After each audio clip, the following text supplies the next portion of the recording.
Near mint condition, the home of collected editions. That cover's so awesome. Absolute format is the best way to own this store. Time to empty those wallets and fill those shelves.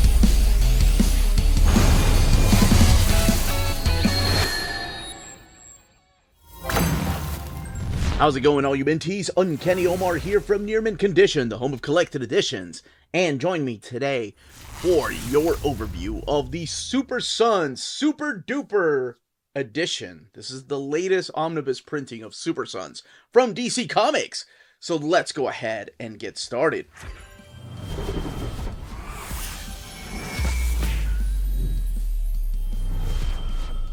And welcome back, everybody. So here we have the latest printing of the Super Sons Omnibus. This will be the third time that this book has come out in an omnibus format. We had one in 2018, and then we had one in 2020, and here we are in 2023. And each time they print these, they add a few more things into them. For example, this is my second printing, and the second printing added the Adventures of the Super Sons. That is also found in this particular printing. However, this third version now has the challenge of the Super Sons. So that's what's different than this particular version. But while I have it here, let's go ahead and check out the differences. Because the spine is different. And of course, it's got more content in here. So you have Peter J. Tomasi, Jorge Jimenez, Carlo Barberi, Alejandro Sanchez, and then of course the character of Superboy and Robin, Super Sons Omnibus Super Duper Edition, while this one was called Super Sons Omnibus, the Expanded Edition. And here are all the creators down there at the bottom, and then the back of the book looking different too, because this one here showcases Jonathan and Damian just in a different pose. And then on this side we have the contrast of red and blue, and of course we have Robin, aka Damian Wayne, son of Batman and Talia al Ghul. So yeah, a little bit of spoilers there in case you didn't know. Superboy, aka Jonathan Kent, son of Superman and Lois Lane. Down here is the ISBN. Some blurb, some love that was also printed in this edition here about the particular series, and then of course the price of the book. This one is $125. The original one, I want to say, was $75, and then this one was $99, but this one is $100. And we'll look at it internally to do a little comparison here in a few. But one thing I want to do, I still have the dust jacket on, because I'm keeping it next to my Superman by Peter J. Tomasi and Patrick Gleason book, is how it looks right next to this omnibus. So here are both of these particular books together. Now let's look underneath the dust jacket. So here we have the dust jacket, which if you it expands these pictures right here. So this one over here, the Robin, and then the Jonathan, although it's all the way here. So it's kind of like this. There we go. This kind of gives you a better idea. There we go. Now, underneath the dust jacket, we did get them in their Arctic clothing with the spine separating them. That spine being identical to the spine of the dust jacket here. And the DC logo down there. But yes, both of them in their Arctic gear. Now, we're going to crack this book open. I'm going to give you a quick pitch, the premise of the stories, without going too much into the spoiler territory. And then, of course, compare it to the second printing, because my first edition... Oh, yeah. Forgot I gave that to my buddy Bob, who passed away of cancer a couple of years ago. I was trying to get him into new comics. I was like, oh, you got to check out some modern stuff. He was always about the old stuff and the Conan. Yeah. All right, let's crack this open and check out the artwork and look at these particular stories in here. Okay, let's go ahead and crack this book open. I love this take on the Dark Knight, or Dark Knight Returns, if some people know it. The first book was just Dark Knight Returns, and then Dark Knight. It doesn't matter. Super Sons Omnibus Super Duper Edition, with this image of both of the Super Sons.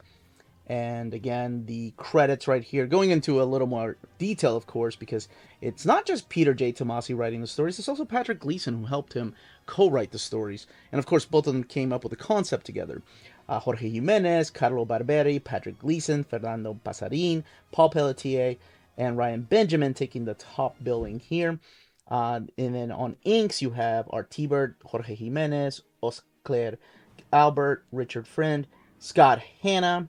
Colors down here by Alejandro Sanchez Pabla. I would say Alejandro did most of the colors in here. But you also have Gabe and Hi-Fi Dono down there. And the lettering by Rob Lay, Carlos Mangual.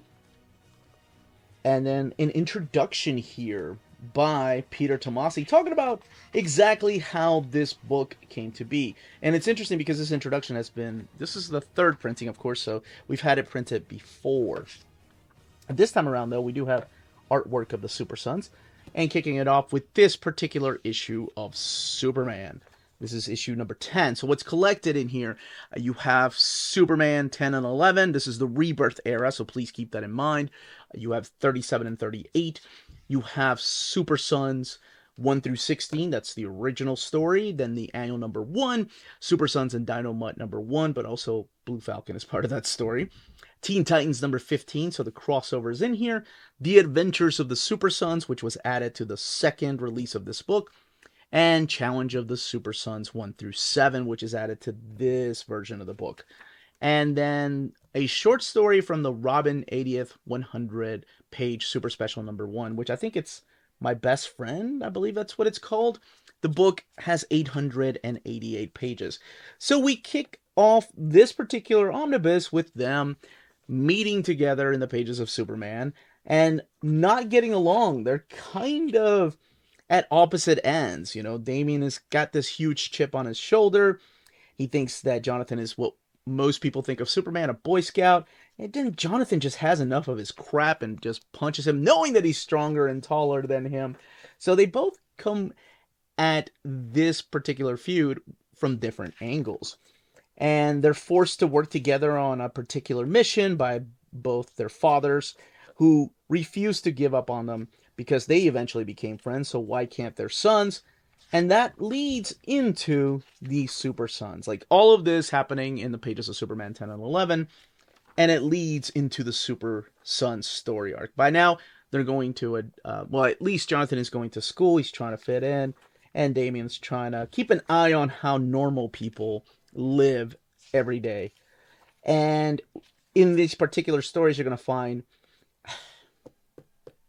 this also takes place this gets a little confusing, but this also takes place after the events of New 52. So towards the end of the Justice League of New 52 and Superman New 52 era, we do have Lex Luthor wearing this particular outfit. And you can find out for yourself how all this is played out through this particular book. We have a new villain, Kid Amazo. And there's another person that comes with him, and that is Sarah. So she has her own little secret. And it's interesting to see how these characters are introduced to new villains, because the villains seem to be from all different ages. They seem to be from young to older.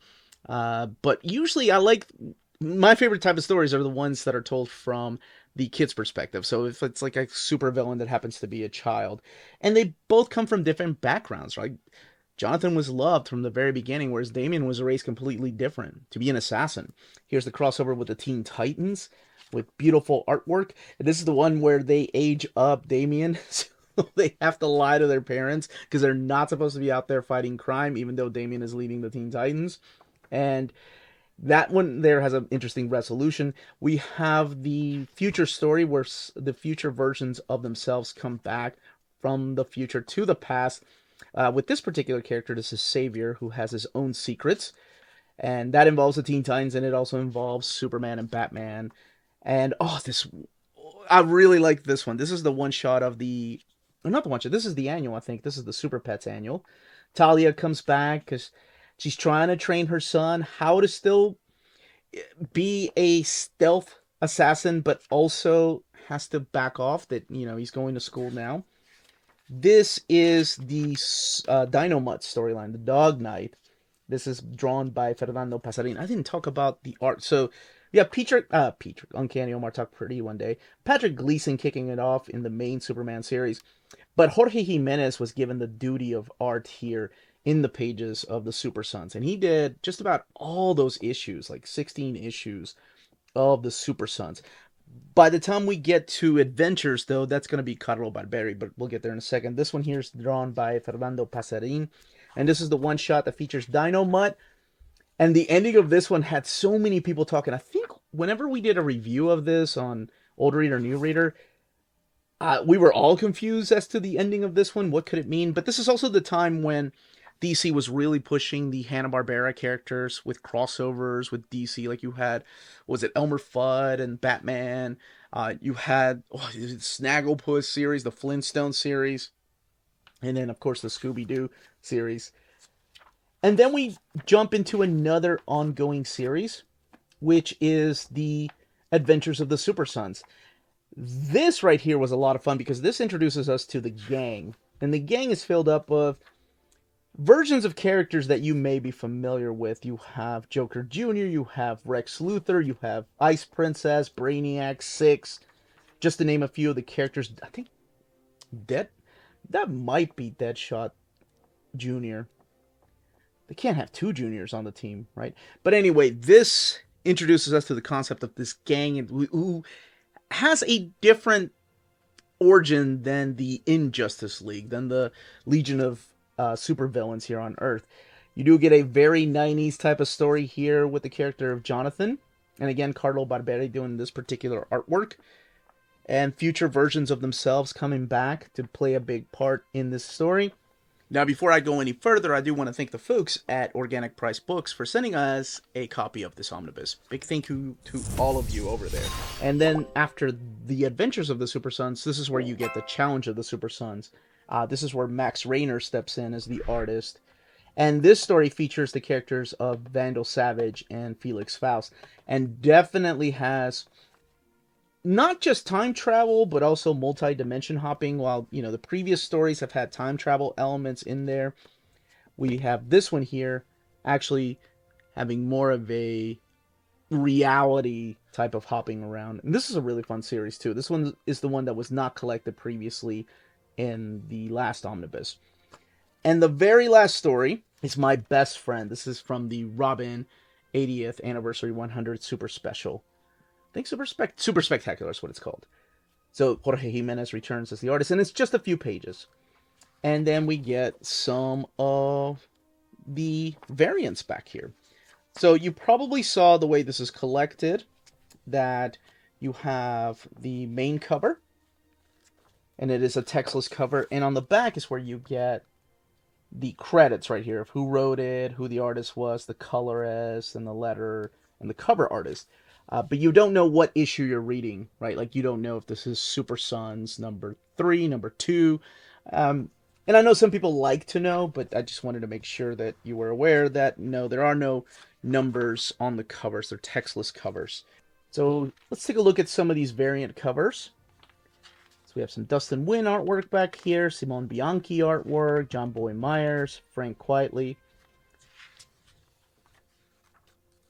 Lots of Dustin Nguyen art back here. And showcasing different, I don't want to say scenes, because not everything that is happening on these covers happens inside the book. That's a Doug Mankey cover. And this is the unused covers for Super Sons number 2. That I believe was the mock-up cover, if I'm not mistaken, for the Super Sons Omnibus Expanded Edition. Nick Bradshaw over there on the left. It's always good to see his artwork. And then you have the making of Super Sons. There's actually the pitch in here. And character designs here of Amazo and the Savior with the kids. Let's see, was it Deadshot? Kid Deadshot. Dang it. That was so wrong. And other character designs. And this is the script right here to Super Sons number 1. The variant cover right here, inks. And then a bio on the 4 people that kind of put the majority of the book together. And your entries, gotta say, I love that. Now, I'll do a little comparison here to this particular version. And this is the expanded omnibus. Okay, so let's go ahead and crack these open. Kind of like the design of the art on board on this one a little more than the new one. But I love the end sheets here more on the new printing. Or the new edition, rather. And Super Duper Deluxe Edition. I can tell you right now, the big difference is the different paper stock they're using. This definitely has the glossy finish to it. Over here on the right hand side, it does have a glossy finish to it, but it's not quite as thick as this copy over here. So it's got just a little bit thinner than this particular one. And we'll look at the eyes here in a second, the binding. Of course, I can't find a page here. There we go. I wanted to showcase a page with the difference. There we go. I wanted to show the differences in the way the spread pages look, and then the way the spread pages look a little bit later. I would say with my expanded edition, I remember having to crack this book open and stretching the spine a few times because it had an excess amount of glue. This one didn't. So you can see that the gutter loss is minimal for both of them, but it's still there. But I did want to point that out. And the paper quality, like I said, is a little bit thicker over here in this version, but not really a lot. Do a couple of pages here. You can see the word bubbles a little more over here in the new printing than you can over here. Now, of course, this happens at Marvel and DC, right? Like the older printers seem to have, well, the older printings always seem to have the thicker paper, but it's minimal bleed through, but it is still there. Now, as far as the binding, like I mentioned, this one here, look at that. I stretched that thing out, I don't know, 8 times maybe? I was really bad about it. This one here, I've only stretched out 3 times, and there's already a bigger eye than the expanded printing. But that's it. Let's get that out of the way. That, as they say, is that. If you're interested in purchasing this omnibus, don't forget to check out our sponsors. If you're in Europe and you're interested in buying these books, definitely check out Walt's Comic Shop in Berlin, Germany. They have the cheapest pre-order prices, flat shipping rate of €12 for all EU countries, emails answered within 24 hours, waltscomicshop.com, and you can use the code nearmintcon at checkout and get free shipping for all EU countries with your first order over €40. That's Walt's Comic Shop, your reliable source for omnis and premium collected editions in Europe. Ding! cheapgraphicnovels.com, your online home for graphic novels and collected editions up to 50% off cover price. They have excellent shipping and prompt and helpful service. Check out their bargain deals for up to 90% off cover price. And don't forget that CGN also takes pre-orders. That way you don't miss out on the hottest releases. And they are currently running a special promotion for you Minties. If you're a first-time customer, after receiving your order confirmation email, reply back to that email and let them know Near Mint Condition sent you their way. They will then apply a free shipping promotional credit to your next order in the US. Cheap Graphic Novels, your source for the hottest books with the kind of deep discount, quality shipping, and customer service that will keep you coming back for more. And that was the content, the page count, and build of this book, and of course the comparison to the original printing. Let me know in the comments down below if you plan on picking it up, if you have the original printing, the second printing, and you're triple dipping, or if you've never read Super Sons and you are going into this completely blind. I'm very envious because I love this series, but I would love to know all those comments down below. If you don't mind though, smash that like button on the way out. Check out our Patreon and Spreadshop, amazing ways to support the channel if you can do so. If you have any questions, leave them down below. Everyone stay healthy and safe out there. Much love.